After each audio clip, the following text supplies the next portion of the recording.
গতকালের ভয়াবহ বিপর্যয় একাধিক জেলায় প্রবল ক্ষয়ক্ষতি হয়েছে। বহু জেলায় ভেঙে গেছে রাস্তা, যোগাযোগ ব্যবস্থা একেবারে ভেঙে পড়েছে। আর গতকালের এই বিপর্যয়ের পর নেপালের কাঠমান্ডুতে সার দিয়ে দাঁড়িয়ে রয়েছে অসংখ্য পণ্যবাহী ট্রাক।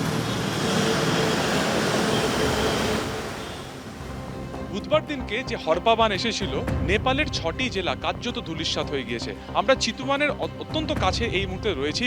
এর থেকে বেশি যাওয়ার পারমিশন এই মুহূর্তে নেই, তার কারণ ইতিমধ্যে ঘড়িতে কিন্তু প্রায় 7টা বেজে গিয়েছে। একবার ছবি দেখাচ্ছেন ক্যামেরায় দীপ্তেন্দু চক্রবর্তী, দেখা যাচ্ছে এরকমভাবে কিন্তু বোল্ডারের মাধ্যমে পুলিশের তরফে বা প্রশাসনের তরফে একটা নির্দিষ্টভাবে গার্ড করে দেওয়া হয়েছে, যাতে কেউ এর একেবারে কাছে না যেতে পারে বা এটাকে টপকে না যেতে পারে। তার কারণ সামনের দিকের যে রাস্তা সেটা একেবারেই নেই এবং ভেঙে গিয়েছে। বেশ কিছু জায়গা সম্পূর্ণভাবে কিন্তু নষ্ট হয়ে গিয়েছে এবং দেখা যাচ্ছে যে এইরকমভাবেই কিন্তু বোল্ডার দিয়ে তা আটকানো হয়েছে। আরও একটা ছবি দেখানোর চেষ্টা করব। ঠিক দেখা যাচ্ছে যে রাস্তার একটা পোর্শন তা একেবারে নিশ্চিহ্ন হয়ে গিয়েছে। কিছু জায়গা তা যে এই গতকালকে হাওড়া বানের জেরে বেশ কিছুটা ভেঙে গিয়েছে, সেটাও কিন্তু অনেকটা স্পষ্ট দেখা যাচ্ছে যে ভেঙে মুচড়ে দুমড়ে মুচড়ে গিয়েছে এবং এর থেকে যে বেশি কিন্তু যাওয়ার পারমিশন আপাতত নেই। তার কারণ এনডিআরএফ, এসডিআরএফ এর তরফেও কিন্তু সেখানে উদ্ধার কাজ চালানো হচ্ছে চিতুয়ানের বিভিন্ন জায়গাতে। যারা ভেসে গিয়েছেন, যারা এখনও সেই ধ্বংসস্তূপের মধ্যে কারা আটকে গেছেন, সবটা কিন্তু এই মুহূর্তে রাত্রের বেলাতেও সেখানে কিন্তু নজরদারি চালানো হচ্ছে এবং সেখানে কিন্তু সেই একই রকমভাবে উদ্ধার কাজ চালানো হচ্ছে। এবং এই উদ্ধার কাজ কতদিনের মধ্যে সম্পন্ন হবে সেটা এখনও পর্যন্ত সুস্পষ্ট নয়। তার কারণ যেটা জানা যাচ্ছে যে আরও একবার কিন্তু সতর্কবার্তা রয়েছে যে তিব্বতের একেবারে ওপর দিকে, যেখান থেকে মূলত এই ভূকম্পের জেরে সেখান থেকে জলোচ্ছ্বাস নেমে আসে বা এই হরপাবান নেমে আসে, একদম উপর থেকে একে একে প্রত্যেকটা যে জেলা নষ্ট হতে থাকে বা কার্যত পুরো নিশ্চিহ্ন হয়ে গিয়েছে, সেই একই রাস্তাতে বা সেই একই অভিমুখে কিন্তু আরও একবার হরপাবান আসার সতর্কতা ইতিমধ্যে প্রশাসনের তরফে জারি করা হয়েছে। এবং সেই কারণে নদী তীরবর্তী সমস্ত জায়গাতে যেখানে ঘনবসতি রয়েছে সেখান থেকে প্রত্যেককে সরে যাওয়ার নির্দেশ দেওয়া হয়েছে। ক্যামেরা দীপ্তেন্দু চক্রবর্তীর সঙ্গে সুকান্ত মুখোপাধ্যায়, এবিপি আনন্দ, চিতওয়ান, নেপাল। নেপালে ভয়াবহ বিপর্যয়ের ফলে লাফিয়ে বাড়ছে মৃতের সংখ্যা। 350 মৃত্যু হয়েছে, 350 এখনো পর্যন্ত মৃতের সংখ্যা ক্রস করে গিয়েছে। আর যারা পশ্চিম বাংলা থেকে সেখানে গিয়েছিলেন পর্যটনের জন্য, প্রচুর মানুষ নিখোঁজ হয়ে গিয়েছেন। নেপালে গিয়ে নিখোঁজ হয়ে গেছেন পশ্চিমবঙ্গ থেকে প্রচুর বাসিন্দা, বিভিন্ন জেলা থেকে প্রচুর বাসিন্দা পর্যটনের জন্য সেখানে গিয়েছিলেন, ঘুরতে গিয়েছিলেন। কিন্তু গতকালের এই ভয়াবহ বিপর্যয়ের মাঝে পড়ে তারা নিখোঁজ হয়ে গিয়েছেন। তাদের পরিবার উদ্বেগের মধ্যে রয়েছেন, তাদের সঙ্গে কোনো যোগাযোগ করা যাচ্ছে না। এই সংখ্যাটা বেশ কয়েকজন পশ্চিমবঙ্গ থেকে সেখানে গিয়ে তাদের কোনো খোঁজ মিলছে না, তাদের পরিবার চরম উদ্বেগে রয়েছে।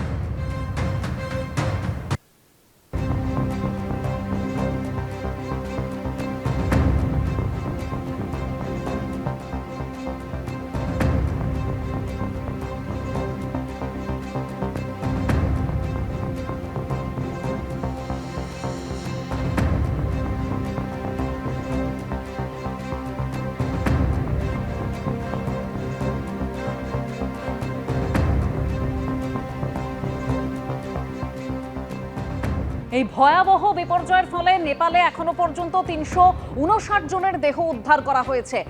পুরো কাদা স্তূপ হয়ে রয়েছে, সেখানে কাদামাটির পুরো স্তর জমে গিয়েছে। সরাসরি আমরা কথা বলবো, আমাদের প্রতিনিধি সুকান্ত মুখোপাধ্যায় রয়েছেন নেপালের চিতওয়ান থেকে। সুকান্ত, দেখো, জানিয়ে রাখি যে নেপালের যে 6টি ডিস্ট্রিক্ট তা একেবারে মুছে গিয়েছে নেপালের মানচিত্র থেকে। তার মধ্যে অন্যতম কিন্তু চিতওয়ান। ঠিক একটু আগে যে ছবি আমরা দর্শকদের উদ্দেশ্যে পাঠিয়েছিলাম, যেখানে রাস্তা সম্পূর্ণ ভেঙে গিয়েছে, তার আগে পর্যন্ত যাওয়ার পারমিশন সন্ধ্যা 6টার পর নেই। সেখানে 7টা পর্যন্ত আমরা সেখানে ছিলাম, সেখানে উদ্ধার কাজ চলছে, তাই সেখান থেকে যাওয়ার পারমিশন নেই। এবং তার থেকে কিছুটা দূরে এখন আমরা যেখানে রয়েছি, যে রাস্তা যেটাকে বলা হয় পৃথ্বী হাইওয়ে, যা বলা চলে নেপালের অন্যতম লাইফলাইন, কাঠমান্ডুর সাথে একেবারে এই সমস্ত জেলা, অর্থাৎ এই যে নওয়াকোট, অন্যদিকে ধাদিং, সাথে এই যে 6টা জেলা যা কার্যত নিশ্চিহ্ন হয়ে গিয়েছে হরপাজ বানের জেরে, তার সাথে মূল যে শহর অর্থাৎ কাঠমান্ডুকে জোড়ার যে রাস্তা, সেই পৃথ্বী হাইওয়েতে রয়েছে। যে রাস্তা তুমি দেখতে পাচ্ছ একদম শুনশান অবস্থাতে রয়েছে। সেখান থেকে কিন্তু সাধারণ গাড়ি যাতায়াত সম্পূর্ণ রকমভাবে বন্ধ।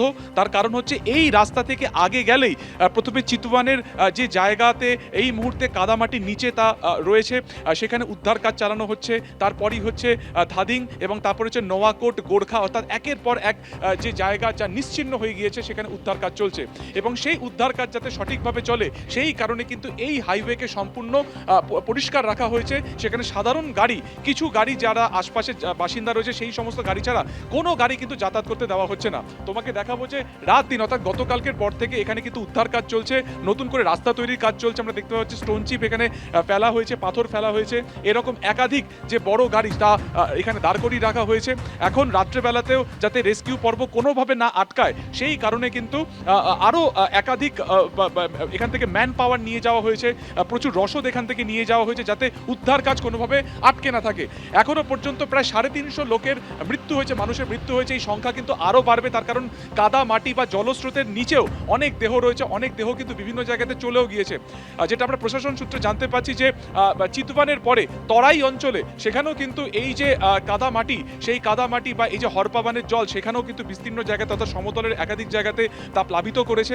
এবং সবথেকে এই মুহূর্তে আতঙ্কের খবর বা বলা যেতে পারে সবথেকে উদ্বেগের খবর এটাই যে চীন ও তিব্বত সীমান্তবর্তী জায়গা যেখান থেকে গতকাল অর্থাৎ বুধবার 8:37 নাগাদ সেই হরপাবান নামে একে একে ভোটেকেশি নদীতে প্লাবিত হয় এবং তারপরে সেখান থেকে একের পর এক জেলা তছনছ করে সেই সেই যে একেবারে হরপাবানের জল তা একেবারে নিচের দিকে যেতে থাকে।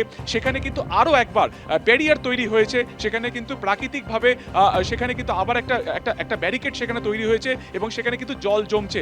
যেটা আমরা এই মুহূর্তে জানতে পারছি যে সেখানে এই এখনো পর্যন্ত 20 লক্ষ মেট্রিক টন সেখানে জল জমেছে এবং সেই তার পরিমাণ কিন্তু যেখানে যেহেতু জল আরও জমছে তার পরিমাণ কিন্তু আরও বাড়ছে। ফলত কোথাও না কোথাও এই যে ব্যারিয়ার বা নতুন করে যে বাঁধ তৈরি হয়েছে সেখানে জলের যে একটা প্রেশার, একটা হিউজ প্রেশার, সেটা কিন্তু তার মধ্যে আবার এসে আটকাচ্ছে বা সেখানে ধাক্কা দিচ্ছে এবং যার ফলে সেই ব্যারিয়ার কিন্তু যদি আরও একবার ভেঙে যায় ঠিক এই যে যে অভিমুখ রয়েছে সেই অভিমুখ থেকে কিন্তু আরও একবার সেই হরপাবান ধেয়ে আসতে পারে। ফলত সব মিলিয়ে এই সমস্ত জেলাতে যে জায়গাগুলো এখনো পর্যন্ত অক্ষত রয়েছে বা নদীর আশপাশে বা তীরবর্তী জায়গাতে যারা থাকছেন তাদেরকে দূরবর্তী জায়গাতে নিয়ে যাওয়া হয়েছে।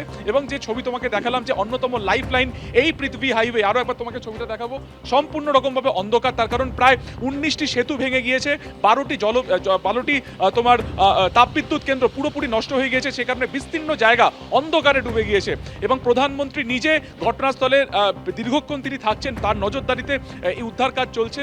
ফলত সব মিলিয়ে এখনো উদ্ধার কাজ চলছে, যে ছবি আমাদের প্রতিনিধি তুলে ধরলেন নেপালের চিতওয়ান থেকে। ধন্যবাদ সুকান্ত। এবিপি আনন্দ, এগিয়ে থাকে, এগিয়ে রাখে।